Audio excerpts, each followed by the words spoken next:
Assalamualaikum warahmatullahi wabarakatuh. Saya Ada Harnia Ruseha, izin menjawab pertanyaan dari tugas hari keempat. Yang pertama, bagaimana cara motivator menyapa dan menyambut murid? Yaitu contohnya, sudah sarapan atau belum, Kak?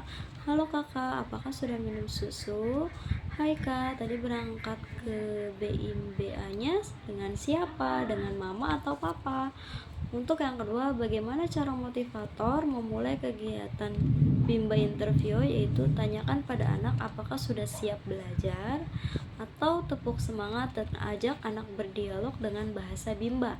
Yang ketiga, bagaimana cara motivator membuat suasana kelas nyaman dan menyenangkan? Yaitu menjadikan murid ceria di dalam kelas dan melakukan kegiatan yang disukai. Yang keempat, bagaimana cara agar motivator mengajak anak berdialog? Yaitu menyapa murid dengan nanya sudah sarapan atau belum, tadi berangkat ke Bimba dengan siapa, atau diantar dengan siapa. Yang kelima, bagaimana cara motivator memberikan reward atau motivasi kepada anak? Wah, kakak hebat sekali bacanya. Wah, anak ibu rajin sekali ya belajarnya. Wah, kakak hebat sekali, anak rajin. Kapan motivator memberikan reward atau motivasi kepada anak? Pada saat kegiatan sudah terlaksana dengan baik. Yang ketujuh, bagaimana ekspresi atau sikap dan penampilan motivator selama kegiatan Bimba? Yaitu motivator harus selalu tersenyum, ceria, berpenampilan rapi. Yang kedelapan, apa yang dilakukan oleh motivator agar murid tidak merasa bosan? Yaitu motivator harus memvariasikan proses belajar anak. Kesembilan, apakah motivator mengarahkan dan membimbing murid melakukan kegiatan baca-bacaan secara berbarengan? Tentunya tidak, karena materi yang diberikan sesuai dengan kemampuan dan kemauan anak. Untuk bagian B nomor 1, bagaimana ekspresi dan sikap setiap murid ketika bernyanyi dan berdialog dengan motivator pada saat kegiatan pembuka? Ada anak yang merasa asing pada motivatornya, namun tetap semangat dan ceria, dan ada anak yang akrab dengan motivatornya. Ada juga yang masih melamun.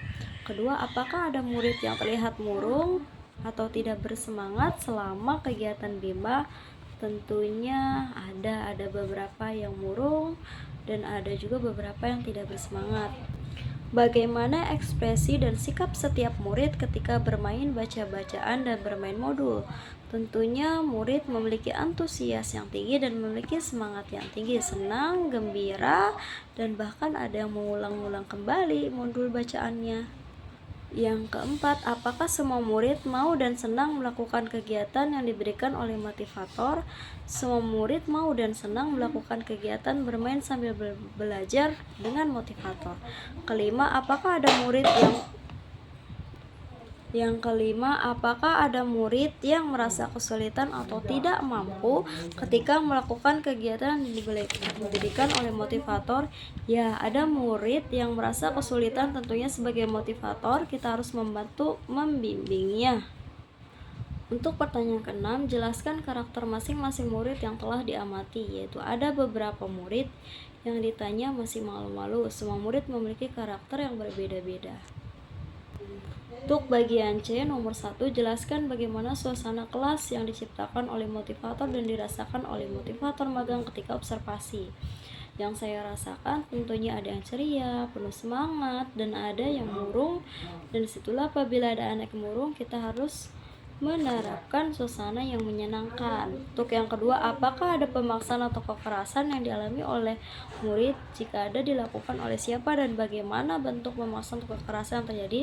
Selama saya magang di Bimba UO tidak ada hal-hal tersebut. Untuk bagian D nomor 1, pertanyaannya, apa yang dilakukan oleh motivator dan murid ketika kegiatan pembuka? Yaitu melakukan tepuk semangat, bernyanyi, dan doa sebelum belajar. Dan yang terakhir yaitu berdialog dengan bahasa Bimba. Kedua, apa yang dilakukan oleh motivator dan murid ketika kegiatan inti? Yaitu seperti penerapan metode bandul atau baca-bacaan, evaluasi afeksi, evaluasi kognitif anak, dan memberikan reward. Yang ketiga, jelaskan mengenai utama atau kegiatan prioritas yang paling banyak dilakukan oleh murid pada saat kegiatan inti, yaitu bermain, teori bandul, atau baca-bacaan. Yang keempat, apa yang dilakukan oleh motivator dan murid ketika kegiatan penutup, yaitu mengulang materi yang telah dipelajari, bernyanyi lagu pulang sekolah, dan berdoa sesudah belajar. Yang kelima, berapa lama durasi kegiatan bimbel interview yang diterapkan oleh motivator, yaitu 45 menit.